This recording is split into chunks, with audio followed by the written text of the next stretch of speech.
Hey team, and welcome to our ranking of the new Call to Arms game modes that have been added with the recent Halloween update.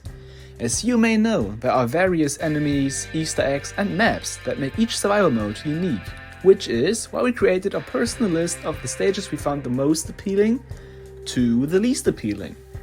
If you don't share our opinion, that's great! Just share your thoughts in the comments below. We will also tell you our difficulty rating for each stage, so you know what threats await you in the spooky survival modes. Let's start with place number 4. Butcher's Creek. Butcher's Creek is not a bad map by any means, we just enjoyed the other maps a little more. Butcher Creek for sure makes a scary location in the forest of Roanoke Ridge, and comes along with two special enemies. Dogs and giant albino alligators. The alligators feel a little out of place and are already featured in Shady BELLE. We would have preferred grizzly bears or cougars over gators, but they are really increasing your pulse and are fun to fight nonetheless. The play area is shaped like a square and makes the smallest out of all 4 maps. It can be quite challenging to get into a good position while fending off the harder waves, but is still not as difficult as some other maps on our list. Plus, the war wagons can really take out your allies, as there is no real opportunity to get them onto higher ground. We would give it a 3 out of 5 in terms of difficulty.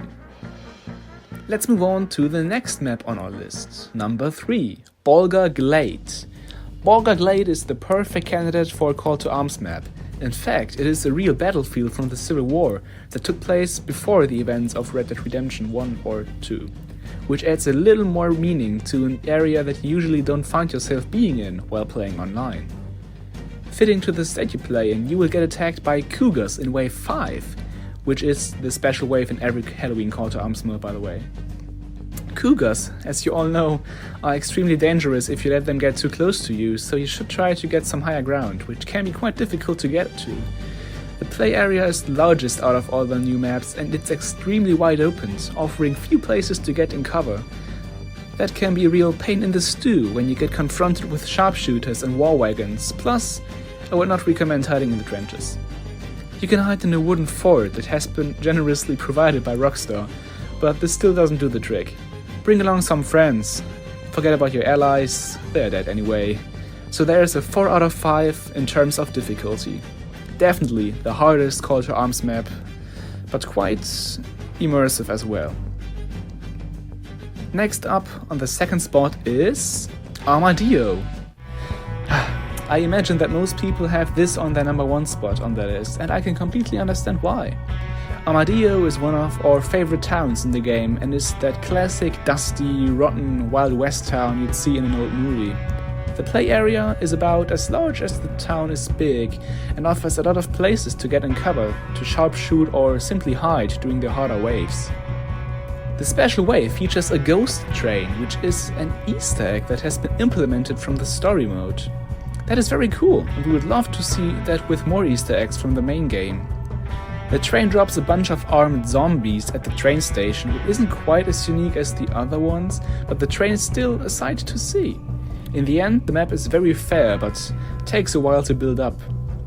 Sometimes you have to wait when the enemies won't spawn, and the zombies that appear on the roofs don't really make sense and are hard to defend against when they attack you from behind. With the roofs being a huge advantage, the map is quite easy compared to the others, so we'll give it a 2 out of 5 difficulty rating. It's one of the coolest locations and the only Call to Arms map in the heart of New Austin that fills you with Red Dead Redemption 1 nostalgia. And we love Armadillo! Anyway, our number 1 spot on this list is a map like no other. Shady BELLE. When defending Shady BELLE, you feel like you're defending a haunted house. You have to admit that Shady BELLE looks the part. Fighting in that ruin of a mansion makes you feel like you're defending a fort, and it's the only map that lets you fight inside a building, as zombies can also spawn inside. The play area is about as big as Armadillo's and covers a big chunk of the forest and the fields west of Shady BELLE. We and our friends had a lot of fun standing on the balcony and competing to get the most sniper rifle kills. The special wave throws like 4 giant tanky albino alligators at you that I'm pretty sure have been implemented from the Red Dead Redemption 2 story mission Country Pursuits. The swamp is spooky even without the zombies, but the alligators made my friends and me panic. The map is very challenging, and if you're not careful, sharpshooters on the roof or the zombies inside the mansion will take you out. In fact, the enemies that spawn inside can be really annoying, but if you're careful and don't rush, you should be fine. Therefore, this map has a difficulty of 3 out of 5. Something makes this map just really unique, and it is a lot scarier than the other ones. Alright, that is our list. Overall, we enjoyed the new Call to Arms maps, and the enemies spawning within the play area is a huge improvement for the game mode's flow.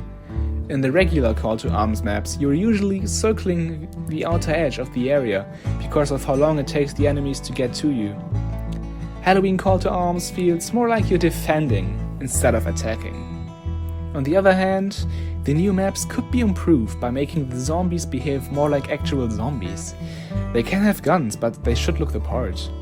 The music also offers room for improvement, which completely blows my mind. There are hundreds of amazing tracks in the game, some of them very spooky. So how come that we only hear the same 5 tracks in every single game mode or mission? I sure wish that they keep the new maps in the game after the Halloween event and rework them without the Halloween theme. There are still many locations we would like to see in Call to Arms. Actually, when I think about it, all of them.